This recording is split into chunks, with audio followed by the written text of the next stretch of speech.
तो आइए आज शुरू करते हैं 1857 की क्रांति की श्रृंखला का दूसरा वीडियो, जिसके अंदर पहले वीडियो के अंदर हमने 1857 की क्रांति की पृष्ठभूमि और नशीराबाद छावनी के क्रांतिकारी आंदोलन के बारे में पढ़ा था। तो आज नीमच और एरनपुरा छावनी के विद्रोह के बारे में पढ़ेंगे। तो शुरुआत करते हैं।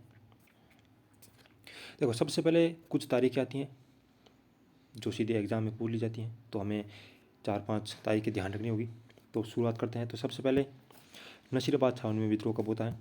तो वो होता है 28 मई 1857 को। उसके बाद भरतपुर में तो 30 मई 1857 को। फिर नीमच में होता है 3 जून को। नीमच में कितने अक्षर हैं? 3 अक्षर, और 3 जून को विद्रोह होता है, तो थोड़ा कनेक्ट करते हुए चलना।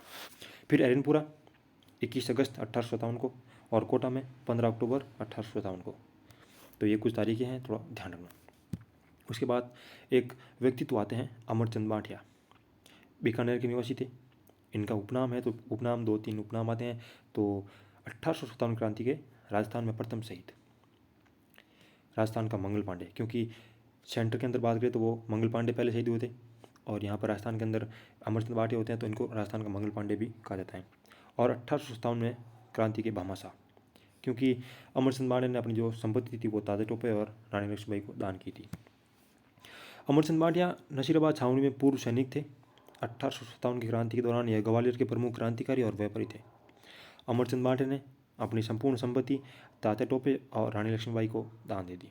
इसलिए अंग्रेजों ने बांटिया को ग्वालियर में नीम के पेड़ के नीचे फांसी दे दी। और ये फांसी कब दी? तो 22 जून 1858 को फांसी दी। 21 जून को सबसे बड़ा दिन होता है, उसके बाद 22 जून 1858। फिर आते हैं नीमच के विद्रोह में 3 जून 1857 को। नेतृत्व किसने किया? सीधा क्वेश्चन आता है, नेतृत्व तो मोहम्मद अली और हीरालाल ने नेतृत्व किया। नीमच में अंग्रेज अधिकारी कर्नल एबॉट नियुक्त था। कौन था? तो कर्नल एबॉट। कर्नल एबॉट ने नीमच के सैनिकों को ईमानदारी की कसम और शपथ दिलाई थी। क्रांतिकारियों ने यह विद्रोह कर दिया, ये कहते विद्रोह किया कि भाई ईमानदारी की कसम दिलाकर पहले भी अवध को अवध को हड़प लिया था उन्होंने। क्रांतिकारियों ने नीमच छावनी को खूब लूटा, और यहाँ से 40 अंग्रेज अधिकारी और उनके परिवारजन यहाँ से बचकर भाग निकले। डुंगला गांव, चित्तौड़गढ़, इसका थोड़ा ध्यान रखना होगा। नीमच से आए 40 अंग्रेज अधिकारी और उनके परिवारजन, रुगाराम नामक ब्राह्मण किसान ने उनको डुंगला गांव में शरण दी। मेजर सॉवर्स ने इन अंग्रेज अधिकारियों को यहाँ से उदयपुर ले गए। महाराणा स्वरूप सिंह ने अंग्रेज अधिकारियों को पिछोला झील के जग मंदिर में शरण दी और गोकुल लाल को उनकी देखरेख में नियुक्त किया। नीमच के क्रांतिकारी देवली टोक और फिर दिल्ली की ओर रवाना हो गए। ये फिर दिल्ली चले जाते हैं। यहाँ पर ये गलती हर बार ये करते हैं, भाई थोड़ी सी झड़प हुई उसके बाद वो दिल्ली चले जाते हैं।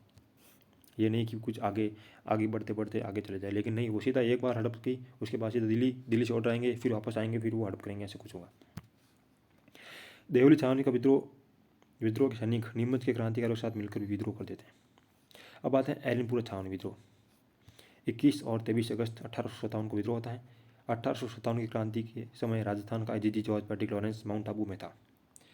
क्रांति की सूचना मिलने पर वह अंग्रेज अजमेर चले गए और माउंट आबू की रक्षा का भार मारवाड़ के शासक तख्त सिंह को पत्र लिख कर दिया। तख्त सिंह को पत्र लिखते हैं कि भाई अब माउंट आबू की जिम्मेदारी आपकी। महाराजा तख्त सिंह ने जोधपुर लीजन के सैनिकों को, मारवाड़ के सैनिकों को, पूर्विया सैनिकों को एजीजी के मुख्यालय की रक्षा के लिए माउंट आबू भेजा। इन सैनिकों ने रक्षा करने के बजाय आबू में विद्रोह कर दिया। एजीजी के मुख्यालय को लूट लिया गया और पैट्रिक लॉरेंस के पुत्र अलेक्जेंडर की हत्या कर दी गई, और क्रांतिकारी एरनपुरा छावनी में आ गए। 21 अगस्त को माउंट आबू लूटा, और 23 अगस्त को अब ये क्रांतिकारी एरनपुरा छावनी के अंदर आते हैं और लूट लेते हैं। और छावनी के एक सैनिक शिवनाथ सिंह ने एक नारा दिया कि चलो दिल्ली और मारो फिरंगी, चलो दिल्ली मारो फिरंगी, सीधा क्वेश्चन आता है।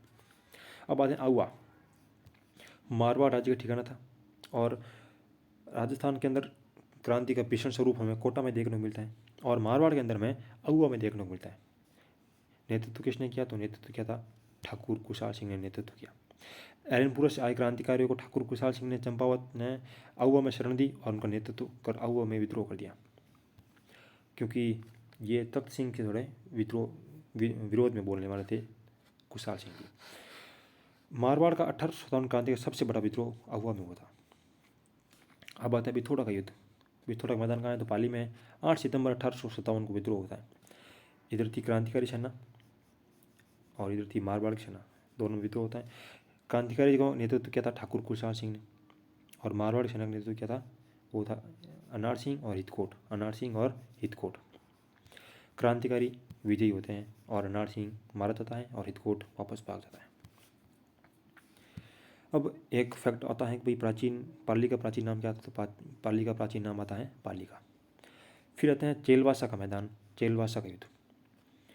अब देखो 18 सितंबर 1857 को, और वो था 8 सितंबर 1857 को। कितने दिन का गैप है, 9 दिन का गैप है। तो ऐसे ध्यान रखते हैं कि भाई सुगली माता के 9 दिन नवरात्रों में पूजा की, उसके बाद 18 सितंबर को वापस युद्ध के लिए आ गए। अब वापस पूजा करके आए तो जीत भी होगी। इसका अन्य नाम क्या है इस युद्ध का, तो काले और गोरों का युद्ध और आउवा का युद्ध। चेलवास मैदान कहाँ है, तो पाली में है। अब वापस क्रांतिकारी सेना किसने दी, तो ठाकुर खुशहाल सिंह नेतृत्व करते हैं, और यहाँ पर मेघ मौसन और खुद जॉर्ज पैट्रिक लॉरेंस जी यहाँ पर आता है। अब चूँकि सुगली माता की पूजा करके आए थे तो उनकी विजय होनी ही, तो विजय हो गई और यहाँ पर उनकी हार होती है, और मेघ मौसन को यहाँ पर मार दिया जाता है। और क्रांतिकारी जोर जोर से कहते हैं कि भाई ढोल बाजे बाजे बांकियो, आउआ के किले पर मेघ मौसन को टांगियो। और यहाँ पर मेघ मौसन की कब्र भी कहाँ है, तो वो आउआ में है।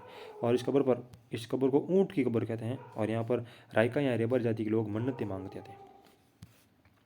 अब आउआ का विद्रोह अब ज़्यादा हो गया था, तो राजस्थान के एजीत जी ने, जॉर्ज पैट्रिक लॉरेंस की सलाह पर भारत के गवर्नर जनरल लॉर्ड कैनिंग ने पालमपुर और नसीराबाद की सेना, पालमपुर प्लस नसीराबाद की सेना